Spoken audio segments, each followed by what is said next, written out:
Hello student, this is science के। तो आज हम डिस्कस करने वाले हैं इलेक्ट्रोलाइट, यानी कि हम डिस्कस करेंगे मेन पॉइंट जिसमें आएगा टाइप ऑफ इलेक्ट्रोलाइट्स। इससे पहले वाले लेक्चर में हमने एक डिफरेंस देखा था कंडक्टर के बीच में, जो एक रहा था मेटालिक यानी कि इलेक्ट्रॉनिक कंडक्टर और दूसरा रहा था इलेक्ट्रोलाइट यानी कि इलेक्ट्रॉनिक कंडक्टर।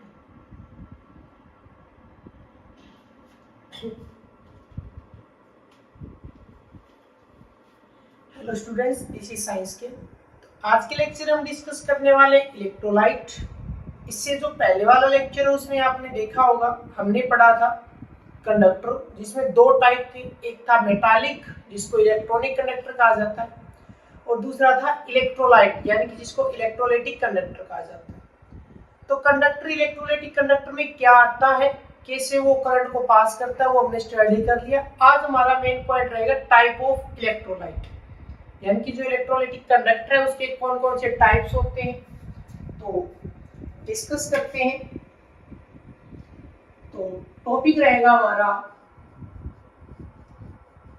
इलेक्ट्रोलाइट, यानी कि क्या लिखेंगे, इलेक्ट्रोलाइटिक कंडक्टर।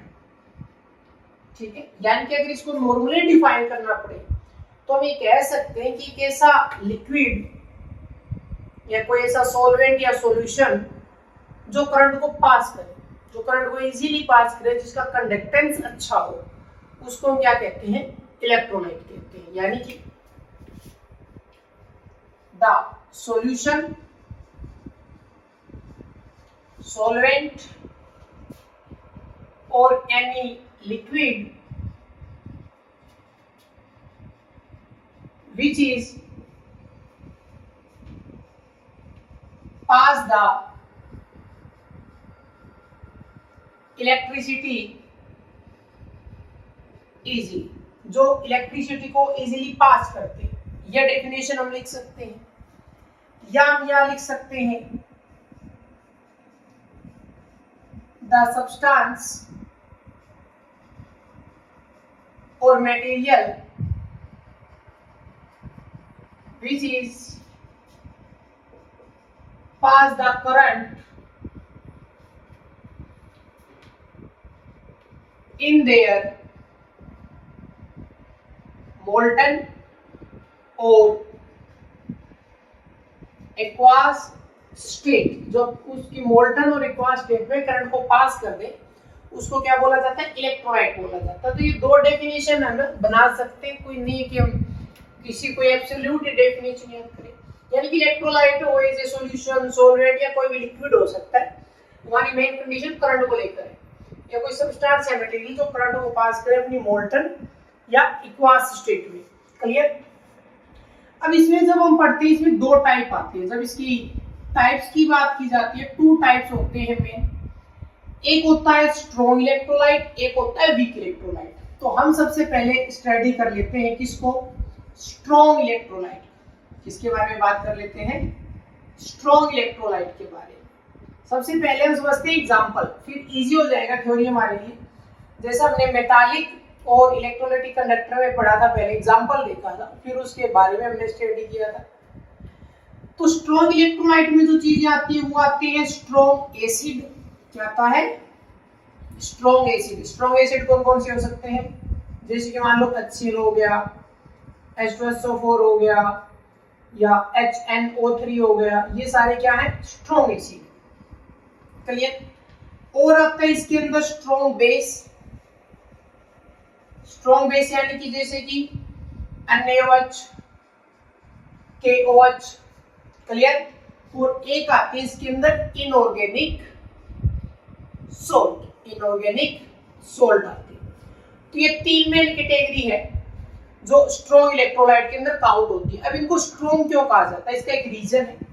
इनको स्ट्रॉन्ग बोलने का जो रीजन है वो ये है कि इनका जो डिसोसिएशन है, जो डिकम्पोजिशन है इलेक्ट्रिसिटी की हेल्प से, यानी कि जैसे ही इनमें करंट जा रहा है तो इनका डिसोसिएशन अच्छा होता है, यानी कि करंट इनमें से अच्छा पास हो रहा है। यानी कि दे डिसोसिएट in या हम लिख सकते हैं दे डिसोसिएट कंप्लीटली, ये पूरी तरीके से डिसोसिएट हो जाते हैं। ठीक है, डिसोसिएट होने का मतलब इनमें क्या होता है, high degree of ionization, high degree of ionization. Degree of ionization का मतलब क्या होता है कि इलेक्ट्रोलाइट जब ब्रेक हो रहा है तो प्लस और माइनस में पूरा ब्रेक हो जाता है। यहाँ पे लिखा कंप्लीट डिसोसिएशन, कंप्लीटली डिसोसिएट और हाई डिग्री ऑफ आयनाइजेशन। यानी कि मैं ये लिख सकता हूँ कि फॉर एग्जांपल के तौर पे कि हमारे पास कोई भी इलेक्ट्रोलाइट है और वो इलेक्ट्रोलाइट पूरे तरीके से अपने प्लस और माइनस में ब्रेक हो जाता है। ठीक है, पूरा 100% हो जाता है। तो डिग्री ऑफ डिसोसिएशन, यानी कि अगर डिग्री ऑफ डिसोसिएशन को अल्फा से लिखा जाता है तो इनमें अल्फा लगभग लगभग इतना होता है, 100% होता है। ठीक है, अब डिग्री ऑफ डिसोसिएशन अच्छा है यानी कि नंबर ऑफ आयंस बहुत ज्यादा है, तो ये करंट को लार्ज एक्सटेंट में पास करती है। ठीक है, तो मैं नेक्स्ट पॉइंट क्या लिखूंगा, pass the electricity in large extent, ये करंट को अच्छे से पास करती है। मेन रीजन यही है। देखिए, स्ट्रॉन्ग एसिड, स्ट्रॉन्ग बेस और इनऑर्गेनिक सोल्ट, इनका डिसोसिएशन अच्छा है, डिकम्पोजिशन इनका अच्छा है, यानी कि पूरे तरीके से ब्रेक हो जाते हैं प्लस और माइनस पार्ट के अंदर। इसको बोला जाता है हाई डिग्री ऑफ डिसोसिएशन या आयोनाइजेशन, जिसको अल्फा से लिखते हैं। तो ये लगभग 100% होता है। इसकी वजह से क्या होगा कि नंबर ऑफ आयन ज्यादा हो गए तो ये करंट को एक अच्छी अमाउंट में पास करते हैं, इनका कंडक्टेंस ज्यादा होता है, इनका कंडक्टेंस ज्यादा होता है। क्लियर? ओके, तो ये स्ट्रॉन्ग इलेक्ट्रोलाइट इसका फर्स्ट टाइप। अब हम बात करते हैं इसके सेकंड टाइप की, जो आएगा वीक इलेक्ट्रोलाइट। तो क्योंकि हम टॉपिक को हमेशा सेम बना के चलते हैं तो मैं इसमें चेंज कर रहा हूँ। सेम बनाने से कई फायदे हैं कि एक तो आपको ज्यादा मिक्सअप चीजें अलग अलग नहीं, एक जैसा डाटा मिलता है जिसको समझना आसान होता है। ठीक है, क्योंकि स्ट्रॉन्ग और वीक में ज्यादा डिफरेंस नहीं, चीजें अपोजिट जा रही है। ठीक है, तो सेकंड टाइप इसका वो क्या आएगा, वीक इलेक्ट्रोलाइट आएगा। और वीक इलेक्ट्रोलाइट में क्या हो जाएगा, स्ट्रॉन्ग बेस और इनकी जगह क्या आ जाएगा, वीक आ जाएगा। ठीक है, यानी कि वीक एसिड हो सकता है, वीक बेस हो सकता है। ठीक है, एक बार आप नोट कीजिए।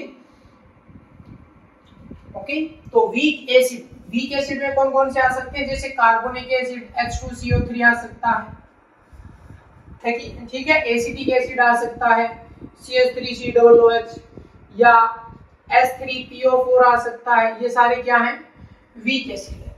वीक बेस की बात करें तो जैसे मान लो एल्यूमिनियम हाइड्रोक्साइड आ गया, या हम बात करते हैं तो मैग्नीशियम हाइड्रोक्साइड आ गया, ये सारे क्या हैं, वीक बेस है। या अमोनियम हाइड्रोक्साइड आ गया, ये सारे वीक बेस है। अब वीक का मतलब they dissociate in small amount या स्मॉल एक्सटेंट, ये कम डिसोसिएट होते हैं, यानी कि इनका डिग्री ऑफ डिसोसिएशन है वो लो होता है, लो या लेस डिग्री ऑफ डिसोसिएशन।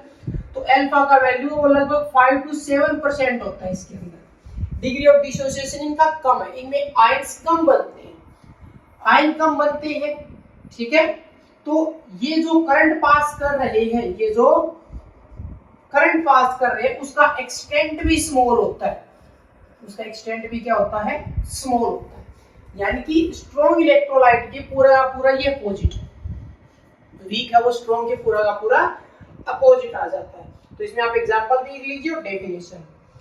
ठीक है, तो डिग्री ऑफ डिसोसिएशन का आपको पता होना चाहिए, या नॉर्मल सीधा लिख सकते हो कि डिग्री ऑफ डिसोसिएशन है वो कम होता है, लेस होता है। क्लियर? अब ये तो आगे स्ट्रॉन्ग और वीक। अब क्वेश्चन ये आता है कि जो इलेक्ट्रोलाइट है उसका कंडक्टेंस किसकी वजह से, यानी कि फैक्टर्स जहां पे कंडक्टेंस इंक्रीज होता है, डिक्रीज होता है। क्लियर? तो हम फैक्टर्स के बारे में बात करने वाले हैं कि इलेक्ट्रोलाइट जो है उसका कंडक्टेंस कौन कौन से फैक्टर्स पर डिपेंड करता है, कब वो करंट को ज्यादा पास करेगा, कब वो कम करेगा। ठीक है, तो आसान है, ज्यादा मुश्किल चीजें है नहीं। तो फैक्टर्स पे बात करते हैं।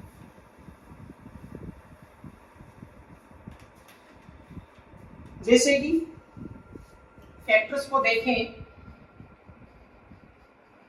Factors affecting the conductance of electrolyte. कौन कौन से फैक्टर हैं? नंबर 1 की मैं बात कर रहा हूं, वो रहेगा नेचर ऑफ इलेक्ट्रोलाइट, जो हमने अभी किया है कि स्ट्रॉन्ग और वीक की बात, स्ट्रॉन्ग और वीक की बात, नेचर ऑफ इलेक्ट्रोलाइट। तो नेचर में वही दो बातें यानी जो अभी लिखी है, थोड़ा सा शॉर्ट में जल्दी से लिख देते हैं कि नेचर ऑफ इलेक्ट्रोलाइट यानी कि अगर वो स्ट्रॉन्ग इलेक्ट्रोलाइट है, अगर वो स्ट्रॉन्ग इलेक्ट्रोलाइट है तो उसमें क्या होगा, हाई डिसोसिएशन या हाई डिकम्पोजिशन। तो हाई डिसोसिएशन होगा, हाई डिसोसिएशन होने की वजह से जो more amount of current pass होगा, ठीक है, यानी कि करंट पास इन मोर अमाउंट। बाकी डिटेल हमने अभी की है, तो कोई ज्यादा हमें बड़ा लिखने की जरूरत नहीं है। उसके बाद आता है वीक इलेक्ट्रोलाइट। और वीक इलेक्ट्रोलाइट में क्या होता है, लेस डिसोसिएशन होता है, और लेस डिसोसिएशन की वजह से क्या होगा, current pass in less amount, current pass होगा लेस अमाउंट के अंदर। क्लियर? ओके जी। अब करते हैं नया पॉइंट को। अब सेकंड पॉइंट आता है, क्योंकि जब इलेक्ट्रोलाइट ब्रेक हो रहा है तो आयन बन रहे हैं, तो अब हम बात करते हैं साइज ऑफ आयन पर। किस पर बात करते हैं? साइज ऑफ आयन के ऊपर बात करते हैं कि जो आयन बन रहे हो तो साइज के अकॉर्डिंग कंडक्टेंस कैसा हो जाएगा। तो साइज ऑफ आयन की बात कर रही है, तो यहाँ पे रिलेशन जाता है अपोजिट, यानी कि size of ion inversely proportional to क्या होता है, कंडक्टेंस होता है। अगर साइज में बड़ा है आयन, प्लस हो चाहे माइनस हो, तो कंडक्टेंस क्या हो जाएगा, कम हो जाएगा। अब उसका एक रीजन होता है, रीजन यहाँ पे एक पॉइंट आता है, वो होता है सोल्वेशन। क्या होता है? सोल्वेशन। अब सोल्वेशन का मतलब क्या होता है? सोल्वेशन का मतलब है कि जो आयन बना है उसके चारों तरफ सोल्वेंट के कितने मॉलिक्यूल है, उसके चारों तरफ सोल्वेंट के कितने मॉलिक्यूल है। देखिए, अगर आप साइज में, सोल्वेंट मतलब क्या, फॉर एग्जांपल इलेक्ट्रोलाइट को आपने वाटर में डाल रखा था, किस में डाल रखा था, वाटर में डाल रखा था, आपने एक्वा स्टेट में यूज किया था। वो हमने डेफिनेशन में भी लिखा था ना कि वो एक्वा स्टेट में भी यूज हो सकता है, कि वो इलेक्ट्रोलाइट वाटर के अंदर मिक्स है। क्लियर? अब वाटर के अंदर मिक्स है तो वाटर में डिसोसिएट हो रहा है। अब डिसोसिएट हो रहा है तो प्लस, अब जो वाटर है वो पोलर नेचर का है, उसमें पॉजिटिव पार्ट भी, उसमें नेगेटिव पार्ट भी है। तो अगर इलेक्ट्रोलाइट का आयन पॉजिटिव हुआ तो वाटर के नेगेटिव से अट्रैक्ट हो जाएगा, और आयन अगर नेगेटिव हुआ तो वाटर के पॉजिटिव से हो जाएगा। यानी कि उस आयन के चारों तरफ यानी कि मान लो कि ये आयन है, और इस आयन के चारों तरफ किसके मॉलिक्यूल हो जाएंगे, सॉल्वेंट मॉलिक्यूल हो जाएंगे इसके चारों तरफ। अब मॉलिक्यूल कम होंगे या ज्यादा होंगे वो किस पे डिपेंड करेगा, साइज पे। क्योंकि अगर साइज छोटा हुआ तो चारों तरफ मॉलिक्यूल क्या होंगे, कम होंगे, और बड़ा हुआ तो ज्यादा होंगे। इसका मतलब फिर वो फ्लो नहीं कर पाएगा, करंट चल नहीं पाएगा आयन की वजह से। तो साइज ऑफ आयन में साइज डिपेंड कर रहा है सॉल्वेशन के अकॉर्डिंग। सॉल्वेशन का मतलब आयन प्लस में सॉल्वेंट। तो इस चीज को अच्छे से देख लो कि इसका ये मीनिंग निकलता कैसे। क्लियर? तो अगर साइज बड़ा हुआ तो उसकी वजह से कंडक्टेंस क्या हो जाएगा, कम हो जाएगा। क्लियर? ये दो पॉइंट हो गए। अब आगे देखते हैं थर्ड पॉइंट। अब हम थर्ड पॉइंट में ले आते हैं किसको, जैसे कि हम बात कर लेते हैं कंसंट्रेशन की। ठीक है, हम बात कर लेते हैं कंसंट्रेशन की। तो कंसंट्रेशन ऑफ इलेक्ट्रोलाइट, ठीक है, या पहले मैं इरेज कर देता हूं, इसमें हमें, तो ये बड़ा पॉइंट है तो हमें पूरा बोर्ड चाहिए। तो जैसे ये नेचुरल इलेक्ट्रोलाइट हुआ, साइज आ गया। चलो कंसंट्रेशन से पहले एक पॉइंट और देखते हैं, वो होगा nature of solvent. Nature of solvent, क्योंकि अभी हमने सॉल्वेशन पढ़ा कि हम इलेक्ट्रोलाइट को एक सॉल्वेंट में डाल रहे हैं, उसका एक्वास सॉल्यूशन हम यूज कर रहे हैं करंट को पास करने के लिए। अब जो इसमें हम उसको बोलना चाहते हैं, जो एक्वास सॉल्यूशन हम बना रहे हैं, तो वो सॉल्वेंट कैसा होना चाहिए। अब एक बात देख लीजिए कि इलेक्ट्रोलाइट अगर करंट को पास कर रहा है, तो एक बात तो ये कि इलेक्ट्रोलाइट का नेचर क्या है, इलेक्ट्रोलाइट है पोलर। क्या है, पोलर नेचर का है। और ये सोल्युबिलिटी का भी रूल है कि पोलर पोलर में डिसॉल्व हो रहा है, तो इसकी जो अच्छी बॉन्डिंग है वो किसके साथ बनेगी, कि जिसमें हम इसको डाल रहे हैं वो सॉल्वेंट भी क्या होना चाहिए, पोलर होना चाहिए। यानी कि इलेक्ट्रोलाइट पोलर नेचर का प्लस माइनस, वो सॉल्वेंट भी क्या होना चाहिए, पोलर नेचर होने चाहिए। अगर ये दोनों ठीक है, यानी कि पोलर पोलर दोनों सेम नेचर के हैं, यानी कि बोथ हैव सेम नेचर,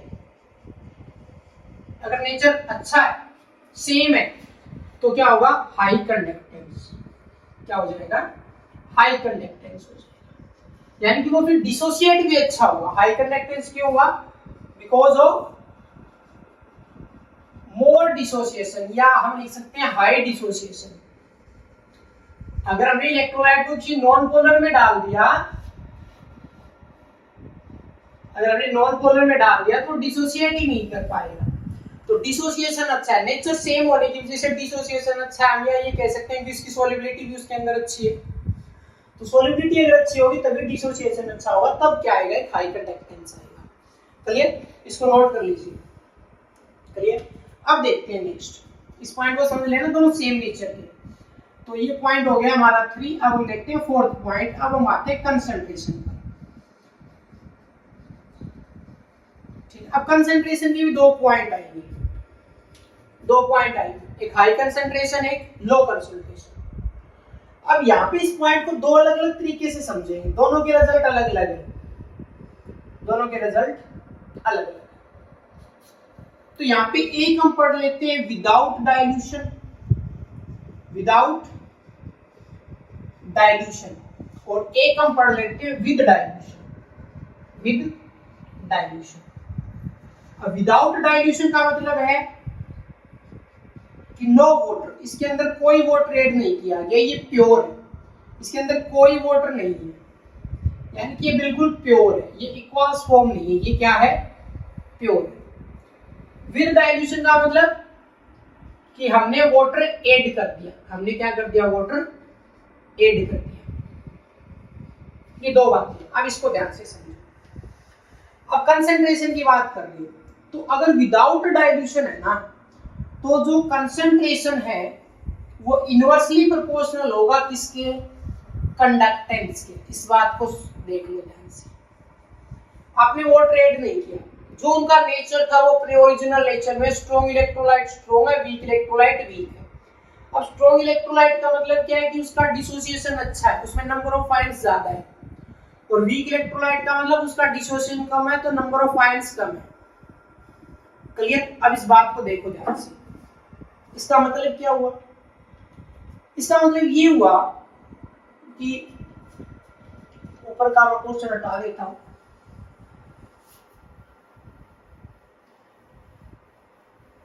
अब देखते हैं इसको, 2 पार्ट में ही समझ लेंगे, दोनों के रिजल्ट अलग अलग है। क्लियर, तो ये मैंने लाइन बीच में वही सेम लगा दी, ठीक है। अब देखिए, अब अगर वो स्ट्रॉन्ग इलेक्ट्रोलाइट है, अगर वो स्ट्रॉन्ग इलेक्ट्रोलाइट है तो उसमें क्या है, मोर आयंस, आयंस बहुत ज्यादा है, और मोर आयंस है तो वहां पर क्या होगा, इंटर आयनिक अट्रैक्शन, उन आयंस का खुद का अट्रैक्शन हो जाएगा कि नंबर ऑफ आयंस ज्यादा हो गए, तो जो अट्रैक्शन है आयन के बीच का अलग अलग तरीके का, वो अट्रैक्शन क्या हो जाएगा, ज्यादा हो जाएगा। ठीक है, ये पॉइंट हमने पढ़ा भी था, किसमें पढ़ा था, जब हमने इलेक्ट्रोलाइटिक अलग से पढ़ा था, कंपैरिजन हम पढ़ रहे थे मेटालिक के साथ, वहां पे रेजिस्टेंस का रीजन आया था कि रेजिस्टेंस बन जाएगा, वहां पर हमने यही आंसर लिखा था कि इंट्रायनिक अट्रैक्शन हो जाती है। Clear, okay. ठीक है, अब ये तो बात हुई स्ट्रॉन्ग की। अब अट्रैक्शन हो जाएगी तो आयन नॉट फ्लो, वो फ्लो ही नहीं कर पाएंगे। तो सो कंसंट्रेशन यानी कि सो कंडक्टेंस क्या हो जाएगा, डिक्रीज हो जाएगा। ये तो बात होगी स्ट्रॉन्ग की। अब समझ लो वीक को। अब वीक इलेक्ट्रोलाइट में क्या है, लेस नंबर ऑफ आयन है, आयन ही बहुत ही कम है। अब जब आयन ही नहीं है, less number of ion, so less conductance. इस बात को समझना और भी आसान है। तो देखिए, अगर हमने वो ट्रेड नहीं किया तो स्ट्रॉन्ग इलेक्ट्रोलाइट में आयन ज्यादा होने की वजह से अट्रैक्शन हो जाता है, तो वो फ्लो नहीं कर पाते। और वीक इलेक्ट्रोलाइट में आयन्स होते ही कम है, तो उसकी कंडक्टेंस वैसे कम है। तो ये तो हो गया इनवर्सली प्रोपोर्शनल। ये क्या हो गया, इनवर्सली प्रोपोर्शनल, कि अगर वाटर हमने ऐड नहीं किया, इलेक्ट्रोलाइट जैसा है वैसा का वैसा यूज कर रहे हैं, तो दो कैटेगरी हमने बना दी। अब समझते हैं इसको कि अगर वो विद डाइल्यूशन है, अगर वाटर ऐड हमने कर रखा है, तो वाटर ऐड हम कर देते हैं, तब क्या होगा कि कंसंट्रेशन डायरेक्टली प्रोपोर्शनल हो जाएगी किसके, कंडक्टेंस के। अब ये कैसे हुआ, अब रिजल्ट वही रिजल्ट है लेकिन चेंज हो गया डाइल्यूशन के अकॉर्डिंग। ऐसा क्यों हुआ, अब इसको वही दो टुकड़ों में समझ लो। पहले स्ट्रॉन्ग की बात कर लेते हैं। स्ट्रॉन्ग में क्या हुआ, because of water a distance create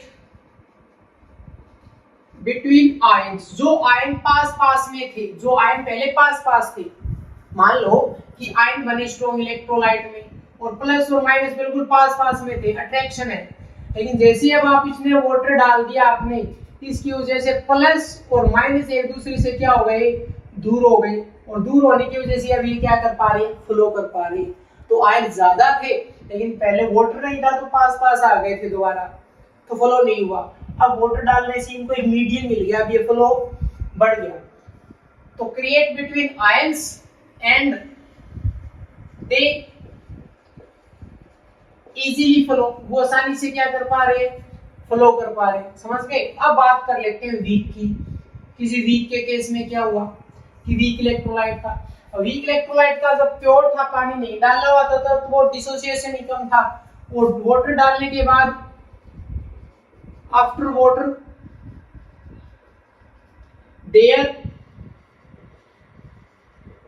dissociation increase, उनका डिसोसिएशन क्या हो गया, इंक्रीज हो गया। So number of ions increase, number of ions increase and conductance increase, number of ion बढ़ गए तो कंडक्टेंस भी बढ़ गया। क्लियर। तो विदाउट डाइल्यूशन और विद डाइल्यूशन, इन दोनों के रिजल्ट अपोजिट है। विदाउट डाइल्यूशन में इनवर्सली प्रोपोर्शनल, विद डाइल्यूशन में डायरेक्टली प्रोपोर्शनल। क्लियर, पहले नोट कीजिए। फिर हम इसके एक लास्ट पार्ट को देख लेते हैं, पार्ट नंबर 5, जिसमें हम बात करते हैं टेम्परेचर की। अब एक सीधी सी बात है कि अगर आप किसी भी चीज का टेम्परेचर बढ़ाते हो ना, तो उसका काइनेटिक एनर्जी बढ़ता है। क्लियर, उसका काइनेटिक एनर्जी बढ़ता है। काइनेटिक एनर्जी मतलब उसमें अगर आयंस है तो काइनेटिक एनर्जी बढ़ेगा। तो हम इसको थोड़ा सही से लिख देते हैं कि बात करते हैं टेम्परेचर की। ठीक है, तो जो टेम्परेचर होगा कि अगर हमने टेम्परेचर बढ़ाया है ना, तो उसका आयनाइजेशन इंक्रीज होगा, आयनाइजेशन इंक्रीज होगा। और अगर आयनाइजेशन इंक्रीज हुआ है तो उसका कंडक्टेंस भी इंक्रीज होगा, उसका कंडक्टेंस भी इंक्रीज होगा। क्लियर। तो ये सिंपल सा पॉइंट, इसमें कोई ज्यादा बड़ी बात नहीं है। टेम्परेचर बढ़ने से कंडक्टिविटी, और ये पॉइंट हमने पहले देखा भी है। क्लियर। तो ये तो थे इलेक्ट्रोलाइट, जिसमें स्ट्रॉन्ग आ गया, वीक आ गया, उनके फैक्टर्स आ गए। तो मिलते हैं नेक्स्ट लेक्चर के साथ, नया टॉपिक।